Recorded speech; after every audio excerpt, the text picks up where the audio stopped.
What's going on, guys? Kieran1885 here, and today I am bringing you a brand new vlog for the channel, and it is going to be in regards to EGX 2016. As some of you may know, I am going to EGX 2016 from the 22nd of September to the 25th September, and I went last year, and last year was great. Like, it was amazing, and I'm so hyped for this year. But in this video, I'm essentially going to be talking to you about some of the news that has already been released about the event, what's sort of going on already, and some of the things that Eurogamer and EGX as a whole are actually doing to make the event better. So, on my screen, like here, so if you see my face looking this way, I'm sorry, I'm just going to be reading you some information. On the EGX website, the day before the tickets were released, Eurogamer actually posted an article in regards to some of the survey feedback they'd received. So those who went last year or who signed up to the EGX updates on the website, you would have received an email in regards to like filling in a survey to see what things that they could improve on from last year. So realistically, if you didn't go last year, you wouldn't have really had a form of input or a proper input, or maybe you might have gone in 2014 or so on. But either way, they posted 4 things that they plan on improving for 2016. It's a good start. However, I'm also going to elaborate on my opinion on some of these things, and maybe some other things that I noticed that I feel like we can easily improve on ready for 2016. So one of the things that Eurogamer said they were going to improve on for this year, it was probably the biggest problem, and that was the queue times. So from my experience of 2015, you had games such as Mirror's Edge, Star Wars Battlefront, The Division. I think they were the main 3, and Halo 5 actually is another example. So they're like the main 4 games of the event, and the queue times. Well, Mirror's Edge wasn't one of the main games, but in terms of queue times, these 4 games had 3-4 hour queuing times. Like from the back of the queue to the front, you were waiting like 3-4 hours to play like 20 minutes of gameplay. Like, one example of where I didn't mind was Need for Speed. I queued about an hour and a half to play 10 minutes, but because there was such a small amount of screens, I waited an hour and a half. But if there was more than 8 screens, which there was, I'd have probably waited half an hour, and that would have been like less bother for me. I appreciate room as well, as in like the space they actually have is a big problem. Because whilst they need to fit in all the games, they need to accommodate for the amount of people that are actually going to be there every day. But from what I've read in the feedback, they're actually opening up another hall for this year. Therefore, they're going to have much more space, cram more screens in for the bigger games, but also those that not as many people will play, but still a huge amount of people will play. But as I was saying about the likes of The Division, Halo, etc., 3-4 hours is a joke. Like Halo 5, there was quite a lot of screens anyway, 4-hour wait. Mirror's Edge, nowhere near enough, because I don't think many people expected it to be as popular as it was. Insane amount of wait. Battlefront, they had 40 screens. They had 40 players on at a time, because it was the 20-on-20 Hoth Assault for the multiplayer, or you could have gone to the other end by Black Ops 3, played a bit of survival. That was literally like, I waited 10 minutes for that. That was no bother. But 3-4 hours again for Battlefront is insane. And The Division was like, I can't actually remember because I never even went to that bit. Didn't even look at how many screens they had. I saw like 8. I don't know if there was any more, but either way, not really that much at all. So Eurogamer posted this on their website. When we started EGX, we didn't want to be like all the other gaming events, and one of the things we did was capping the numbers of people we let in each day to ensure the ratio of gamers to consoles was fixed. Whilst that ratio hasn't changed in the past 8 years, as we've scaled up the event, it has naturally put more and more pressure on the very hottest games at the show. Whilst there was over 200 different playable games at the show last year, there was a small number that everyone wanted to play, and as a result the queues were longer than we would have liked, like the examples I mentioned before. Whilst queues will to some extent always be a thing at major events such as EGX, because so many attendees want to play the same few games, they were longer than they were at previous years. We want to bring the queue times back down to a level everyone is happy with. So like we were saying about the big games, an hour-long wait is a lot better than 3-4 hours. Whilst no, I've already read that bit. We're making a commitment to increase the number of screens available for the very biggest games in future years, to help reduce queue times. We're also going to look at changing the number of tickets available for the different days and sessions, and also discuss whether to reintroduce afternoon tickets, which in fact they are for this year. We've looked at tech-based solutions for improving queuing, as they've all had as many drawbacks as they do advantages. The other thing will be to have better signage on the big queues, so if you do get in one, you'll have a better expectation of what the wait time will be, so that you can make an informed decision as to whether or not it is worth it. We're also looking to introduce more games and activities to do whilst queuing. More news on those is in the run-up to the show. So in the run-up, they'll announce some things that people can be doing while they're queuing. Mind you, when I was queued for Rainbow Six Siege, queued about an hour and a half.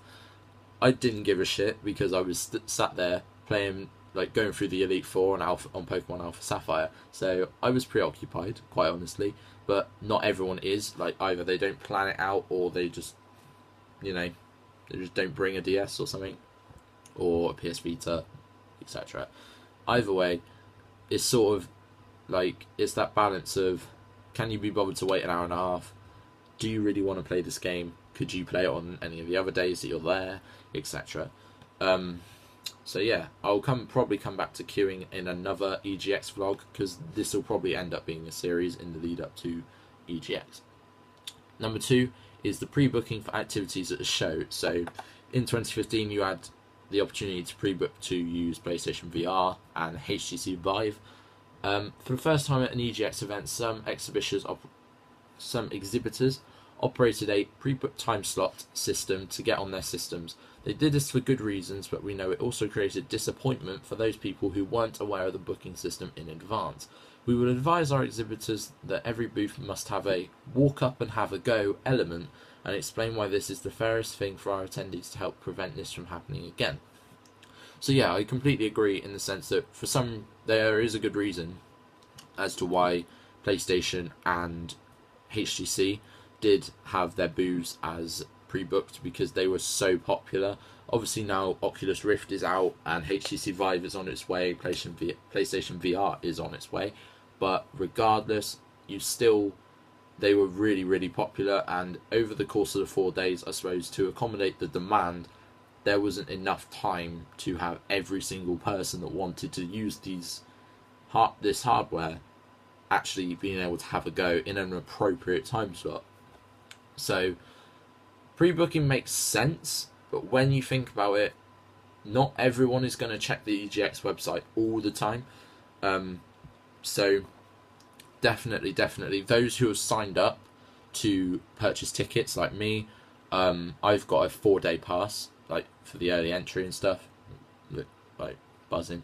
And basically, I think what they need to do is essentially all those email addresses they've gathered up from those who have actually bought tickets. I think it's a good idea to always be constantly emailing them with the latest news, but also people need to get on that website and sign up to the EGX updates. It will tell you everything you need to know. I still get updates. I got updates when the tickets were released. That's how I then went online and bought mine.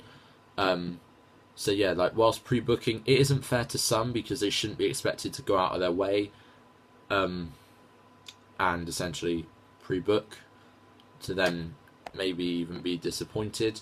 But at the same time, those who really, really do want to use the hardware would go out of their way and pre-book. So in that aspect, it can be considered fair. Number 3 is the food and drink options. I have quite a vocal opinion on this one. So we received numerous complaints about the food and drink options and the pricing this year. That's my issue. Although this is to some extent out of our hands as the event organiser, we are of course responsible for your experience at the show, and as such we are already in discussions with the venue about improving the offering for 2016. As well as this, there will be some additional options in the form of the brand new Resorts World complex at the NEC. It should have been open in time for this year's show, but that's another story. We think this will greatly increase the options available to our attendees, as well as giving some good new after hours drinking spots too. By EGX 2016 I'll be 18, so the drinking spots sounds great to me. Different story, different day. The only food options they had was an NEC cafe. It was sort of like over there a bit, And then you had Subway booze. The Subway booze were overpriced for a Subway, and they didn't even have toasters, so you couldn't even have a toasted Subway sandwich. It didn't exactly feel authentic. It just felt like a sandwich. Like you go into Sainsbury's, you buy a sandwich, and you're like, nom nom, that's quite nice. But this was the same feel, except Sainsbury's, you're saving about £6 compared to what you would have actually paid here. And the staff were fucking rude as well. Like, I'm not gonna lie. The woman that served me slammed my sandwich down on the thing.